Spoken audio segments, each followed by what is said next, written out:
I'm so glad to have Kate Taylor with us. She's a senior correspondent at Business Insider who began this investigation several years ago that has turned into this documentary. Kate, how are you doing? I am good. It's been really, really incredible and also overwhelming seeing the response the documentary has gotten. Yeah, so Quiet on Set, the latest numbers I saw was more than 20 million viewers, the largest audience for an unscripted series ever on Max. What impact did you anticipate? And what has the reality been like? I had hoped that people would watch this. I originally wrote an investigation about this in 2022, and it got what I thought was a pretty impressive reaction at the time, where I was like, okay, people are talking about this, like this is reaching people.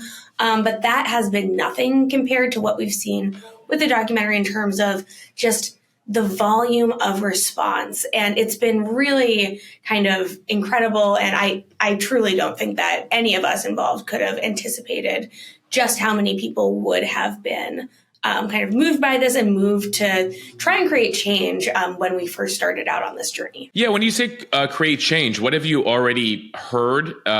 What has this documentary already done in terms of impacting what the studios are up to, and frankly, what potentially any legislation that might be passed here? I think that that's something that's really interesting. I was talking about this with some of the participants and the directors recently, where I think that thinking about the laws that are in place, like when a lot of the things that happened in the documentary were in the early 2000s, at that time, the laws around people, even convicted child predators working on shows with kids, were really lax. You could be a manager and work with kids and not have to have that registered in any way. Even today, nationally, there are very few laws around having convicted sex abusers work with children in the entertainment industry. It's state by state and then often just company by company. We'll get back to today in a second, but I want to start with the beginning here. The 2022 investigation that you initially conducted and wrote. How did that investigation first get started? What tipped you off? In 2022, I was talking with my editor, and at that point in time, there were kind of these rumbles online about Nickelodeon and Dan Schneider, and there was a lot where people were saying like, oh, something messed up was happening, like look at these scenes, look at these kind of rumors that have been going around online. And I was like, well, if everyone's saying this is an open secret, why hasn't there been more reporting here? So I told my editor I want to actually talk to people, see what's coming, see what happened, and maybe if people just look back at this instance in a different way than they did at the time. Or perhaps like these are all just rumors and like this is someone, Dan Schneider is just kind of dealing with all of this backlash for no reason. So as I started talking to people, it became pretty clear that there were patterns of abusive behavior and that these patterns impacted adults on set and children on set in different ways, where you have adults saying Dan Schneider was this horrible, toxic, abusive boss. And then you have kids on set saying, looking back, I was put in these situations that were really uncomfortable for me, including sexualized scenes that watching today, I feel really, really uncomfortable with. Describe for people who may have not watched the whole series or haven't watched yet, when you talk about these sexualized scenes, give us a sense of what the kids are telling you today. Well, I mean, they're adults now, but when they were child actors, what sort of position they were put in? One that really stuck out to me when I was reporting the original article was Alexa Nicholas, who was a child actor in her preteens, early teenage years on Zoe 101, the Nickelodeon show. She recalled the scene where Jamie Lynn Spears it was supposed to be kind of this joke where there was a gooey substance kind of like exploding around. And on set, there was just this shot where they were using a syringe to shoot goo onto Jamie Lynn Spears' face. And Jamie Lynn was a very young teenager at the time. And there was a shot on her face and someone on set says, oh, it was a cum shot. And everyone just starts laughing hysterically. And the actors here are young teenagers. Alexa said at the time she didn't even know what the joke was, why that was funny. And now that she is a mother herself, she looks at that and says, like, how did anyone think this was appropriate? How were people making these jokes around kids? And then how did this actually go to air? Like, that is still something you can watch on streaming services of Zoe 101. Yeah, a lot when you bring back these scenes and you show them one by one during the documentary, there's a lot of adult humor that these kids are effectively having to act out, and they have no idea what the implications are or what exactly they're doing. Yeah, it's really, really disturbing in that way, where I think that there's always been this line, which is what Dan Schneider has said in response to things like, oh, like sometimes you work in jokes for the parents.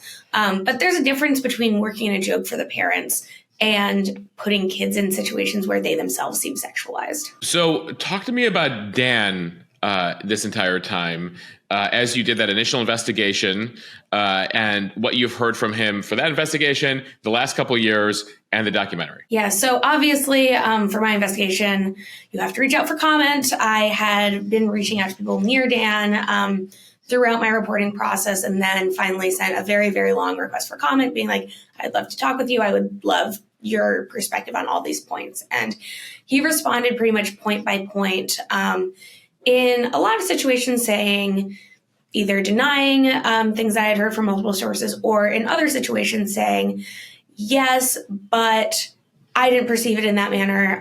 In one situation, such as pretty much everyone we spoke with said that he was receiving massages on sets, and that we had female staffers saying that they were very uncomfortable with being expected to massage Dan. Right. There are two sets of allegations here. There's the kids put in inappropriate situations.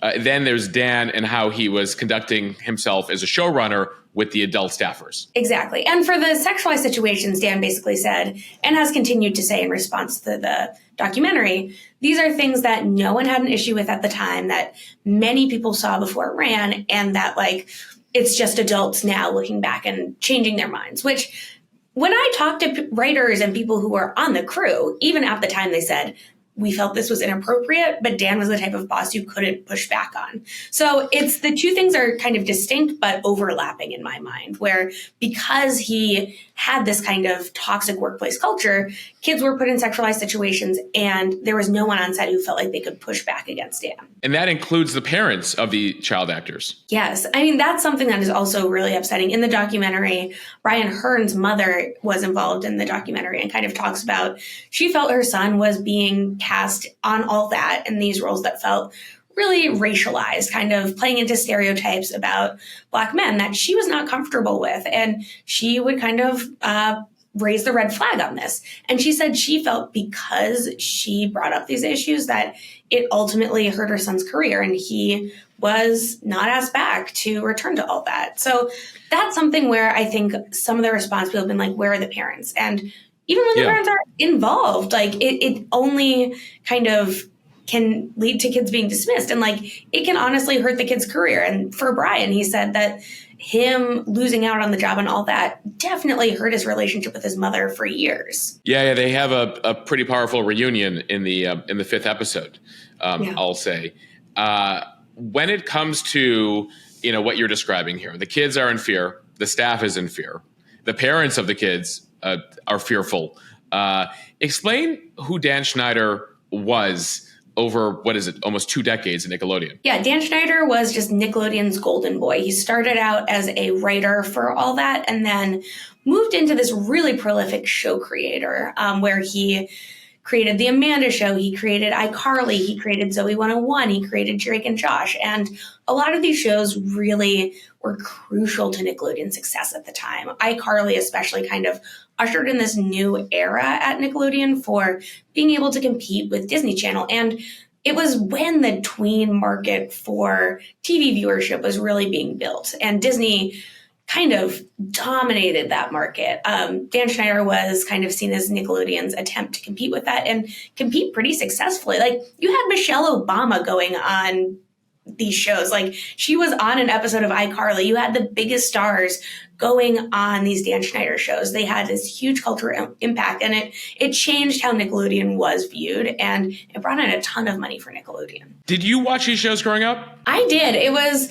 some of the ones that were like around my age. I am 32, so I watched all that. I did The Amanda Show, Zoe 101, I mean, talking to people who are involved in these shows now, a lot of them are almost exactly my age. So it's really interesting to talk with them and feel like you grew up with these people. And now to see them grappling with these things the way that like your friends who were not child actors grapple with difficult things in their childhood or teenage years. Yeah, I find it notable that some of these stars have said that, they've heard from, on social media from people who watch the show who are like, oh my God, my childhood is ruined now. How do you personally feel now that you've done this investigation and you grew up with some of these shows? Now, kind of looking behind the curtain as to what was going on. Has that changed how you view, the shows of your youth? I think it definitely does, especially with the Nickelodeon shows. I think that watching them now, to me, it's like your head's constantly on swivel where you're like, oh, like, where's the inappropriate joke going to come? What was happening behind the scenes at this point? How are these people, like, what were they actually dealing with on set when this was filmed? It is something that I feel like I can't really watch. But at the same time, like, I was talking with Drake about this. Drake is like, I have many good memories still. Like, I can't wait to have my son watch Drake and Josh, the show that he starred in with Josh Peck. Like, behind the scenes, when this happened, Drake was dealing with a ton of really horrific trauma in his personal life. But he still is like, I want to show my son this show so he can see the positive times that also came out of it. Yeah, let's talk about Drake Bell. That was, quite the revelation.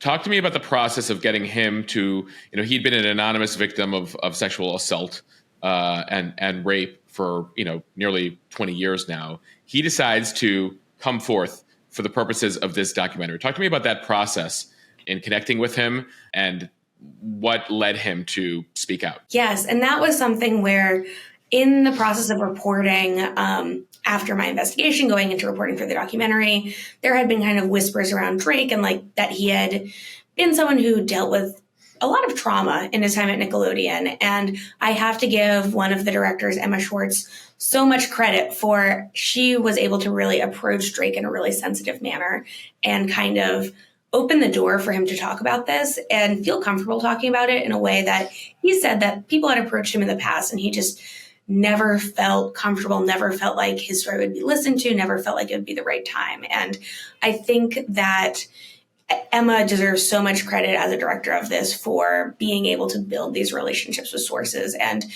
for myself, I had never been involved in a documentary behind the scenes in this way, and seeing what it takes for someone to kind of have the courage to go on camera.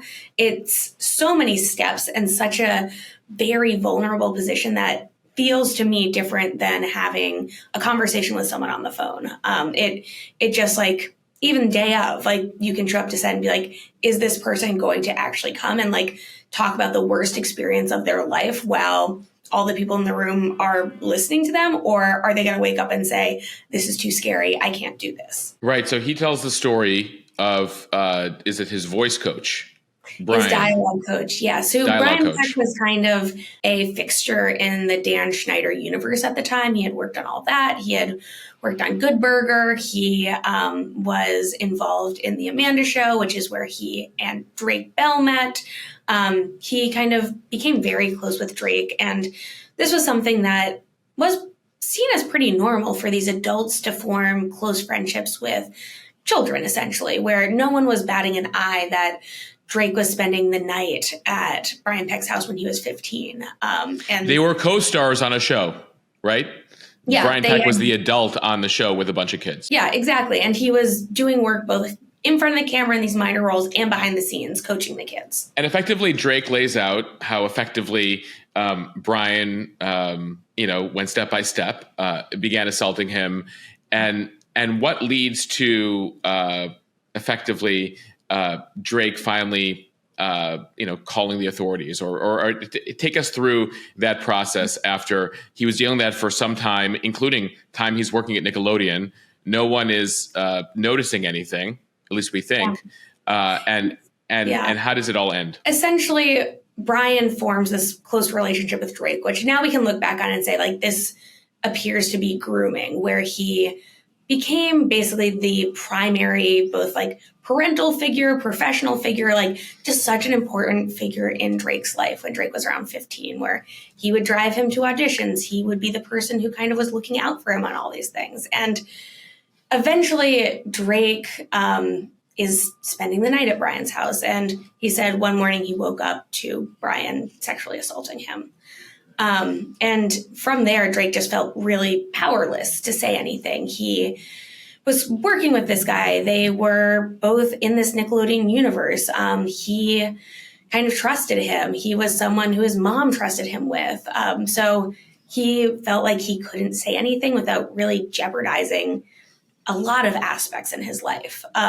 Eventually, he, after about 2 years from when the abuse starts, he tells his mom. He said he still doesn't know how he kind of got the strength to tell his mom in that moment, but he tells his mom contacts the police, and then sometime after then, the police arrest Brian Peck. And eventually, Peck is sentenced to 16 months in prison on child sex abuse charges. And one of the more remarkable things we learn is that he gets a job at the Disney Channel after his time in prison. Yes, it's really shocking. I think that was something that Drake has said played a big role in his decision to go public in this, is that how can someone who has been convicted of sexually abusing a John Doe, but a John Doe who it was known in this case that they met because of Peck's role as a coach of children, how does this person end up working on a Disney Channel show?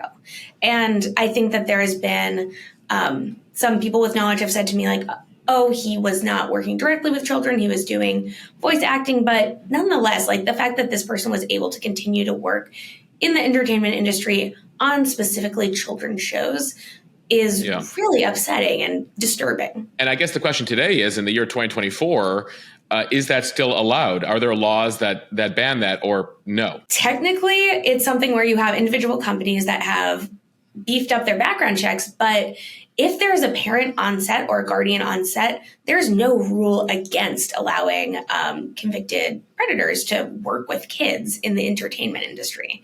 And that is really shocking to me. One of the superstars for this era is Amanda Bynes. And, you know, we've watched her very public, all the various challenges that she's had over time. Have you reached out to Amanda Bynes? Has she connected with anybody? Was there an attempt to get her involved in this documentary? Yeah, I mean, I can say that both for myself and for the directors, like we both reached out through pretty much everyone who has worked at Nickelodeon at this time, Amanda included. I personally have not talked to her at all. I think that we would definitely, obviously, love to hear from her, but also understand, like Drake always says, you have to wait until it's someone's time to tell their story. And like, for me, I think as a journalist, you can't rush that. For Amanda's story, I think that it's clear that she was in a situation where, I mean, as we discussed in the documentary a bit, she had a period of time where she was very close with Dan, where Dan kind of tried to have her kind of be on her side in her relationship with her parents when her relationship with her parents was really rocky. And I think that there are questions there on what is the correct role of your coworker when you're kind of trying to help a teenager separate from her parents in this way. I think that there's some moral questions, some ethical questions there. But I'm very interested if Amanda kind of ever wants to say in her own words what she feels at the time. I would be really interested in hearing her perspective. Do you have a sense of how different Nickelodeon treated child actors versus how they're treated across the board? The story of child actors having trouble in adulthood, you know, goes back decades. And, you know, you've seen them in, you know, normal network sitcoms and in films, et cetera.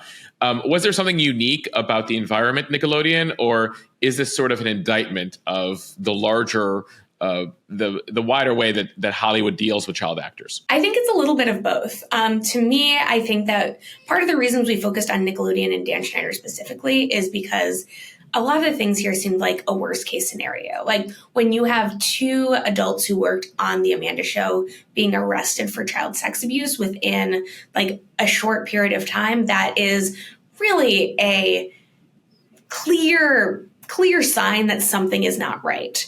And I think that a lot of Dan Schneider shows focus on this idea of being a little bit more edgy, of a life without adults interfering, versus Disney shows at the time tended to be a little bit more wholesome, a little bit more full family oriented. On a lot of Schneider shows, you just don't really see that many adult parental figures. So I think that it's a little bit of A, a little bit of B, but across the board, a lot of these kids worked on Disney shows as well.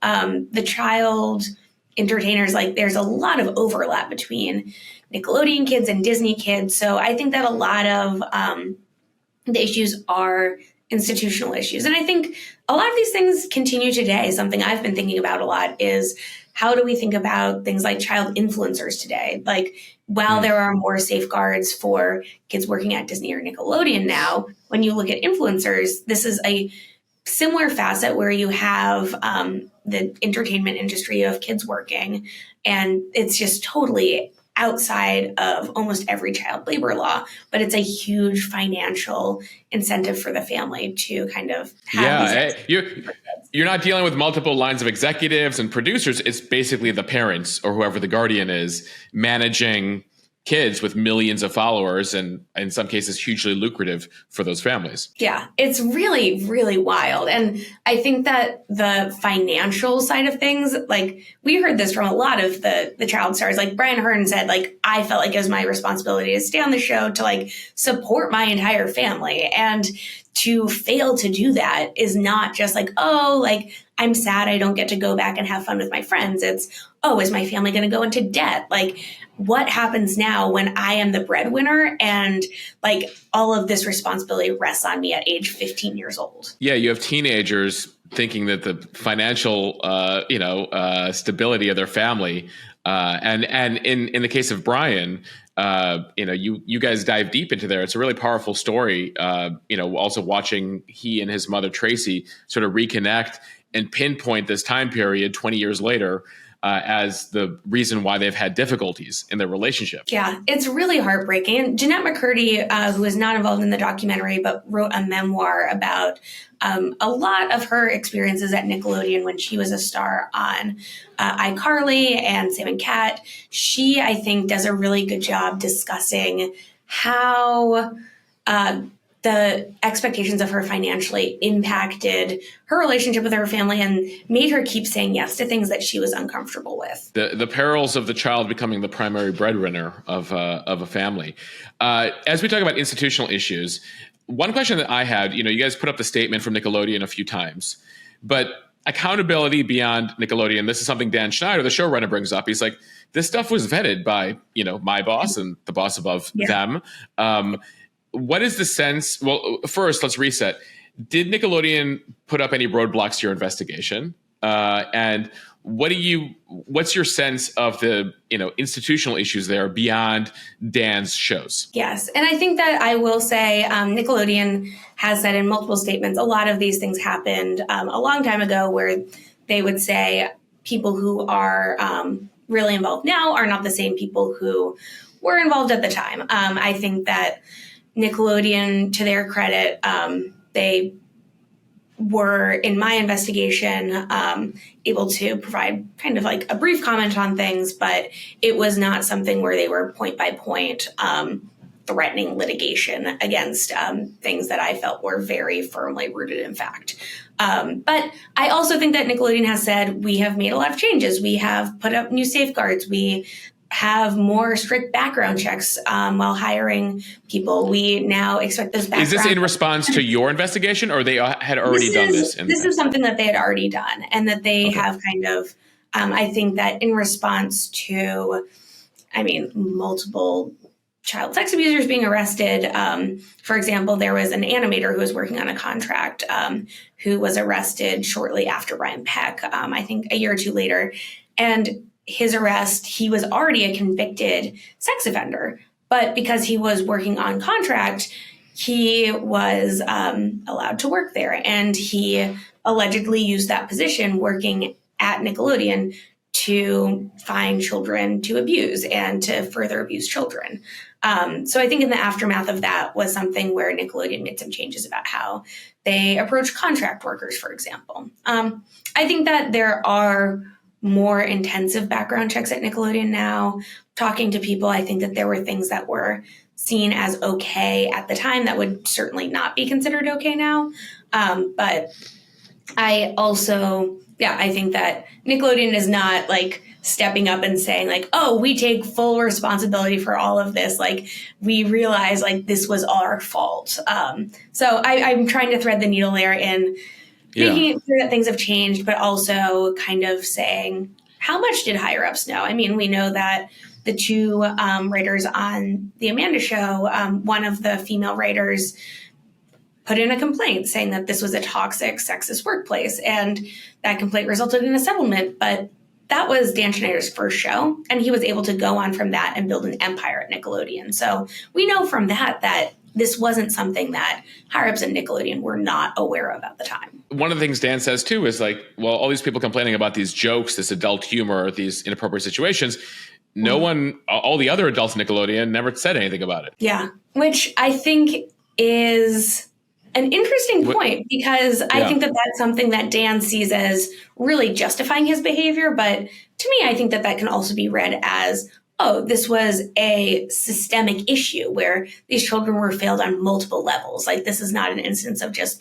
one bad apple. This is kind of a systemic failure. To me, that reads as something that this is a wider problem, not something that is not a problem. Did Disney have its house in order? I mean, as you look at Nickelodeon here, are you hearing from people saying, well, we had some of these issues at some of these other kid shows as well? I think that I need to report further on Disney before saying that definitively. I think that the wider culture of child stardom, yes, like there were definitely similar issues that kids who worked at Disney had. And again, like a lot of these kids worked at both. Giovanni Samuels, who appears in the documentary, she was on all that. And then she was guest starring on episodes of The Sweet Life of Zack and Cody. Like these were not like totally siloed universes. A lot of kids in this mix had an interplay between the two. And some of those things you can kind of blame the network for how they treated, but a lot of it was the wider culture where you have managers, dialogue coaches, people who are kind of inserting themselves into these kids' lives in a way that can be pretty detrimental, especially for parents who don't have experience in this. Like a lot of these parents aren't from an entertainment background and are kind of as new to this as their kids. So when there are lawyers or agents or coaches that say this is how things should be done, a lot of parents feel like they have to go along with that because they don't know any other way. So we addressed it initially, but kind of what's next out of this, both at the state level. I mean, a lot of this is shot in California, New York, Florida, state laws and federal laws that are being discussed here that potentially could help on top of obviously the responsibility that the production companies and studios have. Yeah, I think for me, I would be really interested in national legislation about convicted child sex abusers and banning them from working in the entertainment industry with children. Other industries have laws that prevent this, and we don't necessarily have that in entertainment. I also, and this is something I don't personally necessarily have all the answers on, I think that we need to think about children in the entertainment industry, including in influencers, as child labor. Like, I think that that's something where it's easy to say, this is fun for kids. Like, this is every kid's dream, and not see this as labor, which it is. Once a kid's the financial breadwinner for the family, a lot of power imbalances kind of get out of whack. And I think that even in the best case scenarios, it creates a lot of tension. So I think that we kind of just need to, on a very basic level, like there are fixes that we can make about. Yeah, I know this. The state of Illinois has passed something related to child influencers, right? Yes. The parents have to put aside a certain amount of income. Yeah, which I think is really great. And I think that states are starting to think about that. I think of thinking about influencing, working with kids in this way, all of this, I feel like it needs to be seen as labor, and like labor that kids are maybe allowed to do that. Like, but we need to reconsider how many hours they're working. Like, there are on-set teachers, there are a lot of regulations on this, but how do we just like basically fundamentally think about kids and entertainment? There's that. And then, one thing I took away from this too is as you mentioned, the parents who have no experience in this world, how you better educate them if their kids have a passion for acting, what's your 101, your tutorial for parents before they decide to have their child apply for a job? Yeah. And I think that that's something that the financial confusion for parents, like you see so many instances where these kids end up either being taken advantage of financially by their parents or convinced they're being taken advantage of financially by their parents. Drake talks about this, where part of the reason Brian Peck was able to really separate him from his father is because Brian kept telling him, oh, your dad's taking your money, your dad's mismanaging your money. And like that is, Drake says, never what happened. But because his dad wasn't so much of an expert in this, and because Drake wasn't an expert in this, he said, okay, Brian is someone who has a ton of experience, like I should listen to him. For me, I think that something that has been brought up is the role of a sort of liaison for kids and their parents to work with production and the studios, someone who can really advocate for the kids.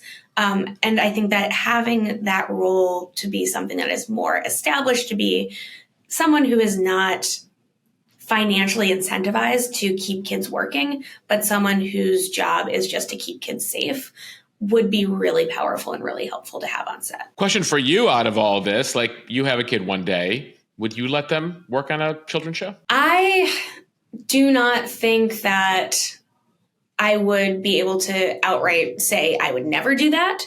But I think that it would take a lot. It would have to be a very, very specific situation and like a very, very specific kid.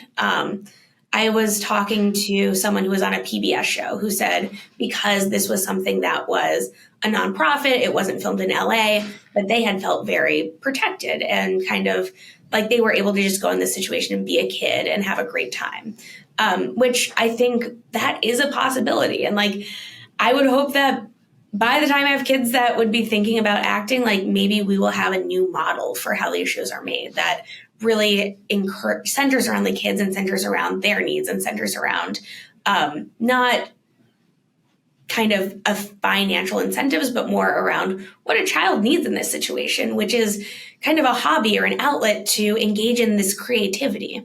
At this point, though, I do not think that this is a culture that is healthy for most kids to grow up in. And it just breeds a lot of issues and kind of puts kids in contact with people that don't have their best interests at heart at best. Yeah, I mean, I feel like the story of, and you could expand it out to like child musicians, kids, like it is perilous. It is a perilous trail, right? Some are able to make that transition okay. But for many, I mean, you could look at the story of Michael Jackson and the Jackson 5. You could go way back decades and you see, time and time again, whether they're actors, singers, etc., it creates a really tough transition to adulthood. Yes, I think that transition is something that is really interesting. Something that I forget if we fully get into in the documentary, but a lot of these kids, when I first talked to them, especially, or now adults, people my age, said that like when they were a young teenager, they felt like the power imbalance was totally different. They felt like they had the power, where they felt like they were adults at age 12, where they're walking red carpets. Yeah. Yeah. They're like, I'm walking red carpets. I'm buying a car for my family. Like they were like, of course it'd be normal for me to date someone who's 10 years older than me when I'm 14 because I'm an adult already. Of course it's normal for me to get drunk with, people on the crew when I'm 15 because we're peers, because I have the power, because I'm the star.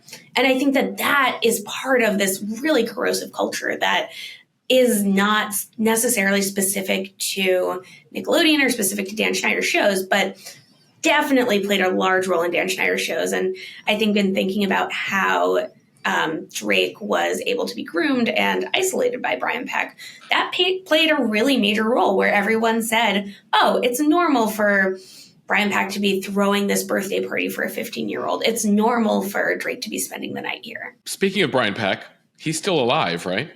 He's still alive, yep. Have you guys heard from him? We have not heard from him. We've obviously reached out. Sent a letter, tried to reach out every way we could from former representatives. We have not heard anything. I don't think there's been any public or private response to any of this that I have heard of or received. And Dan Schneider did his own response and taped his own thing, a friendly conversation. Do you foresee him sitting down and answering further questions with you, perhaps? I do not foresee that based on his interview that he's already given. Of course, he was definitely offered the chance to speak in the documentary. I think that if he wanted to be in a place where he was kind of confronting the reality of what people experienced on his shows in a more actionable, real way, that probably, to me, would have been the way to do it, as opposed to sitting down with someone who acted on his shows, but as an adult, and kind of doing this very friendly interview. Yeah, I don't personally foresee him sitting down with me, but my door is always open if he ever wants to. All right. Kate, thank you so much. Congratulations on the incredible success of the documentary. Incredible investigative work. And I imagine you're getting blown up with messages from additional people who now want to speak to you. So I imagine more revelations to come potentially. Yes, thank you so much. Yeah, it's been one of the most upsetting things after this is just seeing so many people from different industries have reached out and said, like, there's a quiet on set story in this industry. There's a quiet on set story in this industry. And kind of thinking of these things as not being specific to Dan Schneider or Nickelodeon or even the entertainment industry, but seeing kind of how so many different people have seen injustices in their workplaces like this. All right. Good luck. Thank you, Kate. Thank you.